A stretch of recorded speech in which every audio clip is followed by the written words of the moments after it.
तो वो 2 मिलियन जो व्यूज आने थे वो आ गए। कल से आप अपनी औकात पे वापस आए, औकात पे आप वापस आए, फिक्र ना करें उस चीज़ के लिए, वो रोज़ रोज़ नहीं आने, सबको पता है। रजब भट्ट का ऑन शेख के लिए नया वीडियो सामने आया है जिसमें वो कहते हैं कि जिस पे 1 मिलियन आना था आ गया, अब अपनी औकात पे वापस आ जाएं। रजब भट्ट जब से ऑन शेख ने व्लॉगिंग स्टार्ट की है, रजब भट्ट को ऐसा लगता है कि पैनिक अटैक्स हो गए हैं और कुछ ना कुछ वो करे ही जा रहे हैं। कभी स्टेडियम में बैठकर रजब भट्ट के लिए वीडियोस बना देते हैं, लाडले देख जल सड़ मर। कभी जो है वो इस तरीके की ऑडियो उनकी सामने आ जाती है जिसमें वो कहते हैं कि तुझे 1 मिलियन आ गया, अब अपनी औकात पे वापस आ जा। मतलब अगर ऑन शेख ने व्लॉगिंग स्टार्ट कर दी है तो फिर इसमें इतना बुरा मानने वाली क्या बात है। दूसरी तरफ ऑन को भी चाहिए कि वो अब इस तरीके की कोई बात अपने व्लॉग में या अपने लाइव में ना करे जिससे कोई भी किसी भी किस्म की बदमज़गी पैदा हो या फिर कोई भी इनके मामलात आपस में ख़राब हो या कहीं पे भी कोई क्लैश हो। जहाँ पे इंसान को प्रॉब्लम्स हो रही हो ना, जहाँ पे इंसान को मसले मसाइल हो रहे हो, मेरे ख़्याल में तो उस चीज़ को अवॉइड कर देना, इग्नोर कर देना और मुकम्मल तरीके से राब्ते को ख़त्म कर देना सबसे बेहतरीन फ़ैसला होता है। हेलो जी, अस्सलाम वालेकुम। आई होप कि आप सब बिल्कुल ठीक ठाक होंगे। अल्हम्दुलिल्लाह से मैं भी बिल्कुल ठीक ठाक हूँ। वीडियो स्टार्ट करने से पहले तमाम लोगों से रिक्वेस्ट है, चैनल को सब्सक्राइब कर दें, वीडियो को ज़रूर लाइक कर दें। अब ईमान और रजब की जो एक लड़ाई थी ना, जो एक मसला था, वो ऐसा लगता है कि ईमान की कम और ओन की और रजब की ज़्यादा हो गई है। जब से ओन ने सोशल मीडिया पर एंट्री मारी है, लोग उसको पसंद करना शुरू हुए हैं। लोग ज़ाहिर उसके भी अपने फ़ैन्स हैं, रजब भट्ट के अपने फ़ैन्स हैं, ओन के अपने फ़ैन्स हैं। ऐसा नहीं है कि ओन को लोग पसंद नहीं करते, ये चीज़ उसने यूट्यूब चैनल बना के साबित कर दी। ठीक है, टिकटॉक लाइव में अगर उसको कोई थोड़ा बंदा देखता था तो देखता था, लेकिन व्लॉगिंग में जिस तरीके से ओन को लोग पसंद कर रहे हैं ना, वो वाकई में लाजवाब है। और ख़तरे की घंटी तो चलो एक अलग ही बात है, तो उसने ये बात साबित की है। और वैसे भी वो डेली व्लॉगिंग नहीं कर सकता क्योंकि डेली व्लॉगिंग हर किसी के बस की बात नहीं है। तो रजब भट्ट को इतना ज़्यादा जो है वो पैनिक नहीं होना चाहिए, इतना ज़्यादा इस तरीके की बातें, इस तरीके की चीज़ों को नहीं पॉइंट आउट करना चाहिए कि यार एक बंदा डॉगी है, मेरे घर वैकेंसी खाली है, तुम आ जाओ, तुम चलो, तुम मरो, तुम सड़ो। मतलब आप अपना काम करें ना। आपने एक रिश्ता ख़त्म कर दिया, आपका वहाँ से कोई ताल्लुक़ नहीं है, आप अपने बच्चे से भी अब नहीं मिलते, सारा कुछ जो है वो बिल्कुल फिनिश हो चुका है। ठीक है, ईद पर गए आप, वहाँ पर एक अलग बवाल मचा, कहीं से वीडियोज़ लीक हो रही। बिहाइंड द सीन कौन है मुझे इस बारे में नहीं पता, ना मुझे जानना है, ना मुझे इस बारे में बात करनी है, क्योंकि ज़ाहिर है कुछ चीज़ें तो अल्लाह ताला को ही मालूम होती हैं और वो वक्त पे ही खुलनी चाहिए। तो ये बात है कि जब आपने वहाँ पर कोई ताल्लुक़ ही नहीं रखना, जब आपने वहाँ पर कोई अपना रिश्ता ही कायम नहीं रखना, जब आपने कोई बातचीत ही नहीं करनी है, तो फिर इस ग्रज का, इस नफ़रत का, इस मतलब बार बार एक बंदे को क्रिटिसाइज़ करने का और बार बार उसके लिए वीडियोस बनाकर उसको टॉन्ट करने का क्या मकसद है। कभी आप जो है वो उसको कुत्ता बना देते हैं, कहते हैं कि मेरे घर वैकेंसी खाली है, तू आ जा।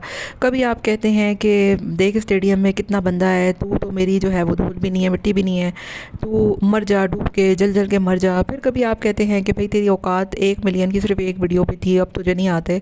ऐसा ना हो कि ये जो बोल आप बोल रहे हैं, जो बड़े बोल आपके हैं, वो आपके मुंह को लग जाए। दूसरी तरफ मैं ऑन के लिए भी यही बात कहूँगी कि ऑन को भी जो है वो अगर उसने इस सोशल मीडिया पे कदम रखा है ना, तो अब उसको बिल्कुल अवॉइड करना चाहिए इन चीज़ों को। कि मतलब आप जो है वो अगर आपको कोई थ्रेट कर रहा है तो आप उसमें ड्रैग करके कहीं ना कहीं से रजब का नाम ले आएंगे, यार रजब ने मुझे थ्रेट दिलवाया। कहीं ना कहीं से आप अपनी वालदा से जो है वो इस तरीके के मैसेज दिलवाएं कि लोगों को लगे कि यार वो रजब भट्ट के लिए था।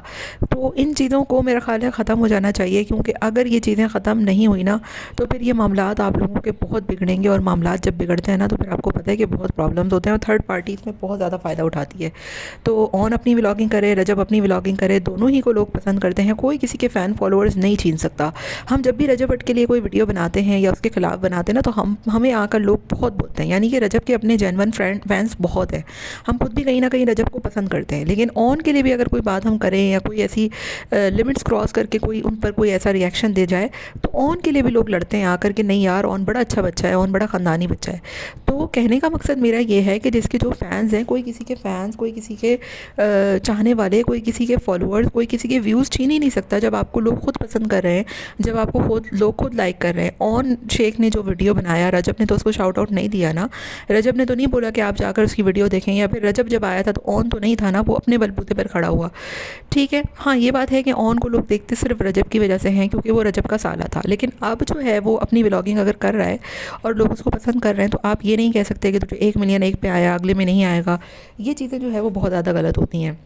मेरा ख्याल है ये लोग कंट्रोवर्सी को खुद ही ख़त्म नहीं करना चाहते, क्योंकि इनको पता है कि जितनी कंट्रोवर्सी में जान होगी, जितना कंट्रोवर्सी जो है वो चलेगी, उतने ज़्यादा इनको व्यूअरशिप मिलेगी, इतने ज़्यादा लोग इनको देखेंगे, इतने ज़्यादा लोग इनको जो है वो पसंद करेंगे। क्योंकि जहाँ पर कंट्रोवर्सी ख़त्म हुई वहाँ पर लोगों ने इनको देखना छोड़ देना है। सिंपल सी बात ये है, क्योंकि यहाँ पर सोशल मीडिया पर फेमस होने का एक ही फंडा होता है, एक ही चीज़ होती है कि आप जो है वो यहाँ पर लोगों की आंखों का अगर आपने तारा बनना है ना, लोगों की आपने बातों को जो है वो मतलब उस पर अमल करना है, या फिर अपने व्यूअरशिप को गेन करना है, अपनी सोशल मीडिया हाइप को क्रिएट करते रखना है, तो यहाँ पर एक ही मकसद होता है, और वो ये होता है कि आपने यहाँ पर एक हाइप बना के रखनी है, कंट्रोवर्सी बना के रखनी है, लोगों के अंदर तजस्सुस को ख़त्म नहीं होने देना। जहाँ पर लोगों का तजस्सुस ख़त्म हो गया, जहाँ पर लोगों का ये ख़त्म हो गया कि यार आने वाले दिनों में क्या होगा, अब इसके रिश्ते का क्या बना, इसके साले ने क्या कर दिया, क्योंकि लोगों को ना चटपटी चीज़ें, लड़ाइयाँ, फसाद, फितने ये देखने का शौक़ होता है।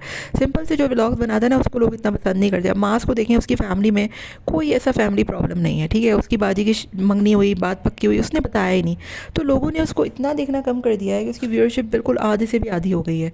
क्योंकि कंट्रोवर्सी नहीं है ना, चटपटा नहीं है, मसाला नहीं है, लड़ाइयाँ नहीं है, झगड़े नहीं है, फितने नहीं है।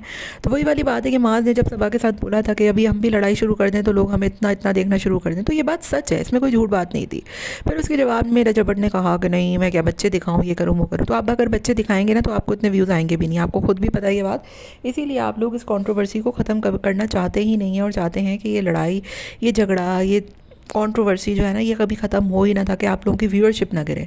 तो जब तक इन लोगों की व्यूअरशिप है, जब तक कंट्रोवर्सी है, मेरा तो यही मानना है। क्योंकि बार बार इस तरीके से जवाब देना, बार बार एक दूसरे को इस चीज़ों में मैनिपुलेट करना, बार बार इस चीज़ों में लोगों को ड्रैग करना, इसका मकसद सिर्फ एक ही होता है कि कंट्रोवर्शियल टॉपिक्स बनाकर लोगों की व्यूअरशिप गेन की जा सके।